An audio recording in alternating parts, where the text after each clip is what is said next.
Hello बच्चों, welcome back. Question number 12। तो ये फिगर आपने देख ही ली है। इसमें देखो क्या हो रहा है, हॉकी की बॉल प्लेयर तक जा रही है और एनिमेशन में आपने नोटिस किया कि क्या कह रहे हैं, बॉल जो है पहले प्लेयर तक गई और फिर उसने घुमा के बैट से मारी और बॉल वापस आ गई।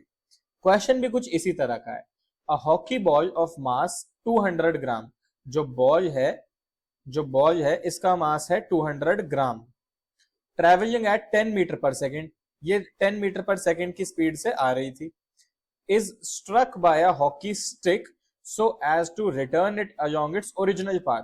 भाई जहां से आई थी वहीं वापस भेज दी with a velocity of 5 metre per second. आ 10 से रही थी, वापस गई 5 मीटर पर सेकेंड से। सवाल में पूछा है, calculate the change of momentum occurred in the motion of the hockey ball by the force applied. यानी कि चेंज ऑफ मोमेंटम निकालना है। बहुत ही छोटा सा सिंपल सा सवाल है। चेंज ऑफ मोमेंटम कैसे निकलेगा? मोमेंटम देखो क्या होता है, हमने किया था पिछले क्वेश्चन में भी, पिछले कुछ क्वेश्चंस में हमने मोमेंटम किया था। मोमेंटम होता है मास मल्टीप्लाई वेलोसिटी। तो चेंज ऑफ मोमेंटम क्या हो गया? मास multiply final velocity minus mass multiply initial velocity. तो आप सिंपली यहां से अगर मास कॉमन ले लो तो m v माइनस यू, ये हमारा क्या हो गया? ये हमारा हो गया equal to change in momentum, जो हमें क्वेश्चन में निकालना है। ठीक है, बॉल के लिए निकालना है। बॉल का मास कितना है? 200 ग्राम गिवन था क्वेश्चन में, याद है? केजी में कन्वर्ट करेंगे 0.2 केजी आ जाएगा, तो मास हो गया 0.2 केजी। लेकिन फाइनल वेलोसिटी और इनिशियल वेलोसिटी क्वेश्चन में बहुत ही क्लियरली गिवन है।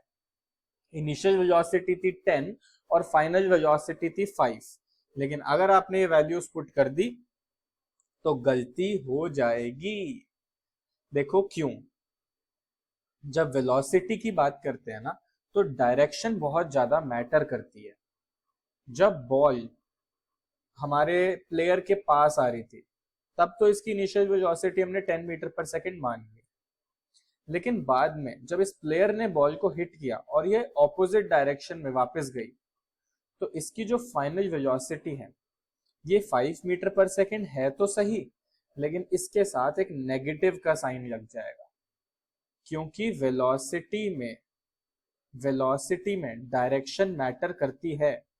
इसलिए जब ऑपोजिट डायरेक्शन में हम देख रहे हैं, आते वक्त फॉर एग्जांपल ए से बी की तरफ थी और बाद में बी से ए की तरफ जा रही है, डायरेक्शन ऑपोजिट हो गई, तो एक नेगेटिव का साइन आ जाएगा। जब भी आप वेलोसिटी की बात करोगे, एक्सेलरेशन की बात करोगे, फोर्स की बात करोगे, कौन सी तीन चीजें हैं?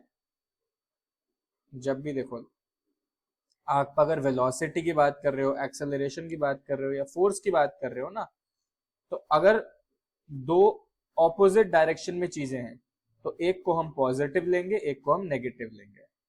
बिल्कुल इस क्वेश्चन में वही चीज होगी। u को तो हम ले लेंगे 10 मीटर पर सेकेंड, लेकिन v को हम लेंगे -5 metre per second. I hope ये चीज आपको समझ में आई हो। अब वैल्यू यहां पुट कर देते हैं तो क्या आ गया? Final velocity -5, initial velocity 10, minus का साइन फॉर्मूले से आ गया, तो 0.2 मल्टीप्लाई -15, इसको मल्टीप्लाई करेंगे 15 टू 30 तो आ जाएगा -3। और मोमेंटम की यूनिट क्या होती है?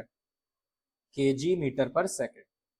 अब एक चीज आपने ध्यान देनी है, हमसे सवाल में पूछा था चेंज इन मोमेंटम, और जब किसी चीज का चेंज पूछा हो ना, तो आप पॉजिटिव या नेगेटिव इंडिकेट नहीं करते, आप सीधा कह दोगे चेंज इन मोमेंटम हो गया 3 केजी मीटर पर सेकेंड। ठीक है, इसमें हम पॉजिटिव नेगेटिव इंडिकेट नहीं करते। समझ में आ गई बात? जब भी आपसे किसी चीज का चेंज पूछा जाए, आप बस ये बता दोगे इतना बदल गया, 3 केजी मीटर पर सेकेंड से बदल गया मोमेंटम। समझ में आया सवाल? जितने भी ये सवाल हैं, मैं होप करता हूं कि जब आप वीडियो शुरू करते हो ना, एक बार आप क्वेश्चन खुद से पढ़ लो और फिर वीडियो देखा करो। हम एक क्वेश्चन एक ही वीडियो में रखेंगे इस चैप्टर के जितने भी बचे हुए हैं। तो इस वीडियो के लिए इतना ही, अगली वीडियो में मिलते हैं, तब तक के लिए bye bye, all the best.